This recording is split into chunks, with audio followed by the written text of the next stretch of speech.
کوئی بندہ مدد کرنے کے لیے ہی نہ آئے، روحانی مدد کی، بندہ جن کوئی موکل یا کوئی روحانی دنیا میں سے کوئی ہمزاد اگر کاموں کے لیے آئے ہی نہ، تو پھر ایسے وظیفے کا کیا فائدہ؟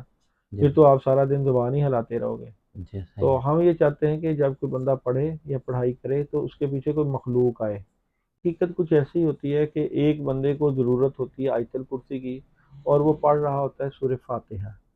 اب جی آیت الکرسی کی ضرورت ہوتی ہے، سورہ فاتحہ پڑھ رہا ہے، تو سب سے پہلے تو یہ فرق دیکھے نا کہ آیت الکرسی کی کیوں ضرورت ہوتی ہے اور فاتحہ کیوں پڑھ رہا ہے۔ تیسرا، کوشش کرنا کہ اجازت والا عمل ہو جائے اور کسی سے پوچھ کے پڑھنا، اور تعداد جو ہو وہ اپنے نام کے مطابق سیٹ کر کے پڑھنا، پھر وظیفے الحمدللہ بڑے زبردست ہوتے ہیں اور کامیابیاں ملتی ہیں۔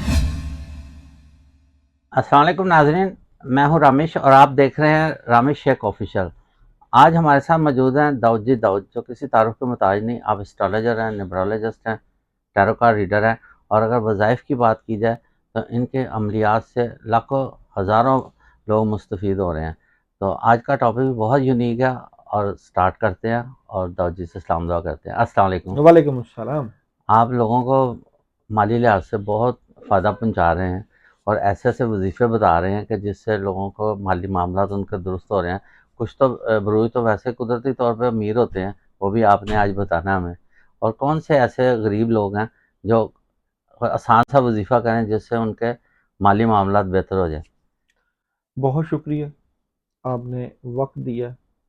سب سے پہلے ایک بات یاد رکھیے، یہ دیکھا جاتا ہے کہ ایک بندہ جو وظائف کر رہا ہے، پڑھائیاں کر رہا ہے، ذکر اذکار کر رہا ہے، لیکن اس کے وظیفے چل نہیں رہے، وظائف کامیاب نہیں ہو رہے۔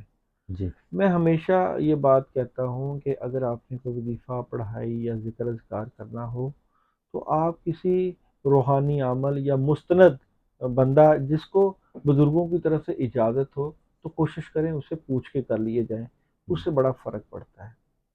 حقیقت کچھ ایسی ہوتی ہے کہ ایک بندے کو ضرورت ہوتی ہے آیت الکرسی کی، اور وہ پڑھ رہا ہوتا ہے سورہ فاتحہ۔ اب جی آیت الکرسی کی ضرورت ہوتی ہے، سورہ فاتحہ پڑھ رہا ہے، تو سب سے پہلے تو یہ فرق دیکھے نا کہ آیت الکرسی کی کیوں ضرورت ہوتی ہے اور فاتحہ کیوں پڑھ رہا ہے۔ آیت الکرسی ہے جنات جادو سے حفاظت یا شر شیاطین سے بچنے کے لیے، اور وہ سورہ فاتحہ ہے شفا۔ اب شفا کس بات سے؟ روحانی اور جسمانی بیماری میں شفا ہے، یہاں پہ ضرورت پڑے گی آیت الکرسی پڑھنے کی، تو وہ سورہ فاتحہ پڑھ رہا ہے یا بسم اللہ الرحمن الرحیم پڑھ رہا ہے، اور کسی جگہ پہ اعوذ باللہ من الشیطان الرجیم کی ضرورت ہے تو وہ بسم اللہ پڑھ رہا ہے کہ شیاطین کا اثر ہے، جی شیطانی چیزیں اٹیچ ہیں، مگر کامیاب نہیں ہو پا رہا۔ تو سب سے پہلے تو یہ ڈائیگنوز ہونا چاہیے کہ جو بھی بندہ جو بھی وظیفہ پڑھ رہا ہے وہ سب سے پہلے اپنی نیگیٹیوٹی یا بد اثرات کو دور کر رہا ہے۔ نیگیٹیوٹی یا بد اثرات کو دور کرے گا تو پھر اس کا وظیفہ کارآمد ہوگا۔ تو میں ہمیشہ یہی کہتا ہوں کہ اگر آپ کے اوپر نظر اور نیگیٹیوٹی، شر شیاطین، بد اثرات، بندش لگی ہے تو خدارہ سب سے پہلے اپنے روحانی تشخیص کے ذریعے اپنا یہ علاج کریں، اور اس کے بعد وظیفہ پڑھیں، اور وظیفہ پھر بڑا زبردست قسم کا چلتا ہے۔ وظیفہ پڑھنے کے لیے دو تین چیزیں بہت ضروری ہیں۔ سب سے پہلے اخلاص کے ساتھ پڑھنا، دوسرا دھیان کے ساتھ پڑھنا، اور تیسرا کوشش کرنا کہ اجازت والا عمل ہو جائے اور کسی سے پوچھ کے پڑھنا، اور تعداد جو ہو وہ اپنے نام کے مطابق سیٹ کر کے پڑھنا، پھر وظیفے الحمدللہ بڑے زبردست ہوتے ہیں اور کامیابیاں ملتی ہیں۔ داؤد جی، آپ اپنے ڈسکشن میں جیسے فرما رہے تھے کہ جن لوگوں پہ بد اثرات ہوں یا جس پہ کسی نے جادو کیا ہوا ہے، عملیات وغیرہ غلط قسم کے کیے ہوتے ہیں، تو کیا ان کی دعا بھی قبول نہیں ہوتی؟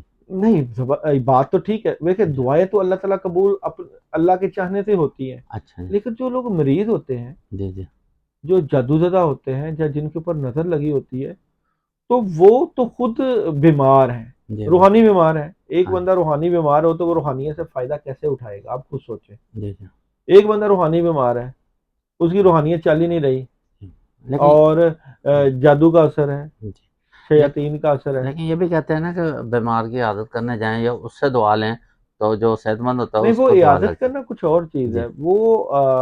وہ عیادت جو ہے یہ وظائف کے ساتھ اٹیچ نہیں ہے. اچھا جی وظائف جو ہے وہ وظیفے کے ذریعے پڑھائیاں کر کے غائبی نظام جس میں مدد کرتا ہے، جس میں جنات، موکلات، بزرگ جنات، فرشتے، اللہ کا غیبی نظام جو مدد کرتا ہے، تو وہ وظیفہ کہتے ہیں نا.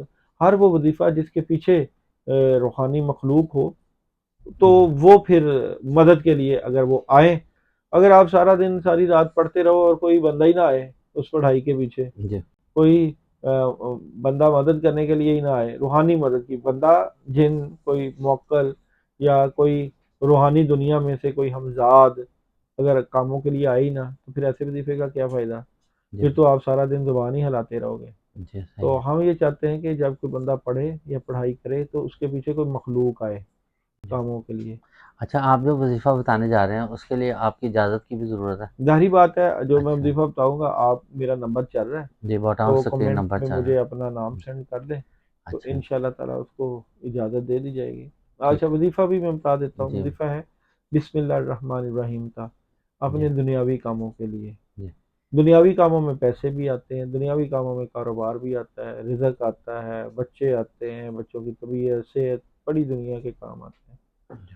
19 دن کا وظیفہ ہے اور 319 مرتبہ بسم اللہ الرحمن الرحیم پڑھنی ہے اپنے کاموں کی نیت کر کے. اور صبح کے وقت پڑھنا ہے، اول و آخر 11 مرتبہ درود ابراہیمی پڑھنا ہے. اور اللہ تعالیٰ کی طرف دھیان کر کے کہ یا اللہ پاک میرے کاموں میں میری مدد فرما. 319 مرتبہ بسم اللہ الرحمن الرحیم پڑھیں آپ. جی. فجر کی نماز جب مطلب اللہ تعالیٰ رزق بانٹ رہے ہوتے ہیں میرا خیال اس وقت زیادہ مناسب رہے گا اگر اس کو پڑھ لیا جائے. دیکھیں دن کے وقت کاموں کی ضرورت ہے، صبح کے وقت ہم نے کاموں کا آغاز کرنا ہے. جی بالکل یہ ایک سمجھدار بندے کی بات ہے کہ صبح سے لے کے فرض کیا ایک بندے نے عصر تک کام کرنا ہے، جی اور صبح پڑھے گا تو عصر تک کاموں میں مدد آئے گی. مدد اگر ہے. وہ وظیفہ ہی عصر کے بعد شروع کر دے بسم اللہ کا، تو جب کاروبار سارا ختم ہو جاتا ہے، جب چڑیاں ہاں وہ بھی کھیت چگ واپس آ رہے جاتی ہوتے ہیں، ہیں گھروں کو. وہ واپس آ رہی ہوتی ہیں اور آپ وظیفہ رزق کا کرنے جی چلو. بالکل. تو یہ اوقات کی بڑی اہمیت جی ہوتی ہے. اب تو دنیا کا کوئی سسٹم ایسا ہو گیا کئی کاروبار رات کو ہی شروع ہوتے ہیں جیسے کوئی کھانے نہیں، پینے کا بزنس ہے. وظائف کی جی بات اگر ہو تو جی وظائف ویسے کاروباری وظائف جو ہے پیسے سے نکلتا ہے، وہ جی صبح کے وقت کرنے چاہیے. جی اور رکاوٹیں دور کرنے کے لیے جو ہے وہ رات کے وقت ہوتے ہیں، یا بالکل ٹھیک. دشمنوں کے لیے جو عمل ہوتے ہیں وہ رات کے وقت ہوتے ہیں. کیونکہ رزق کی تقسیم تو اللہ تعالیٰ صبح ہی فرماتے ہیں اس وقت چرند پرند بھی نکلتے ہیں اپنے ایسے دانہ. ہی ہے، صبح کے وقت جو ہے وہ جی رزق ہوتا ہے، برکت ہوتی ہے، آسانیاں ہوتی ہیں. تو یہ بڑا آسان سا وظیفہ ہر کوئی کر سکتا ہے ہاں جی، بالکل اور بالکل فنگر ٹپس پہ بھی کر سکتے ہیں. ایسے ہی. 319 دفعہ کوئی ایسی بات نہیں.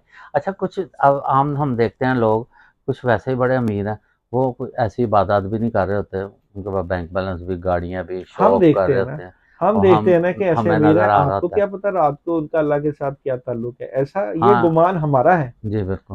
اس بندے کا کیا تعلق ہے یہ وہ یہ بندہ جانتا ہے یا اللہ اللہ جانتے ہیں. یہ جانتا ہے. ہمارا کوئی بالکل اس میں کوئی عمل ہمیں نہیں. بظاہر لگتا ہے کہ یار یہ تو مطلب یہ تو شغلیات میں لگا ہوا ہے فلمیں بھی دیکھ رہا ہے نہیں، اور پیسہ ہے اس کے کئی پاس لوگ اپنا اللہ کے ساتھ تعلق کیوں بتائیں گے؟ کچھ جڑا ہوا ہوتا ہے. اللہ بالکل کے ساتھ ہر بندے کا اپنا تعلق اللہ کی ہوتا ہے. باتیں اللہ ہی جانتا ہے. جی ایسے بالکل ہی صحیح بات. ہے، ایسے ہی. بہت زبردست ریسرچ جناب اور بہت زبردست وظیفہ آپ نے بتایا.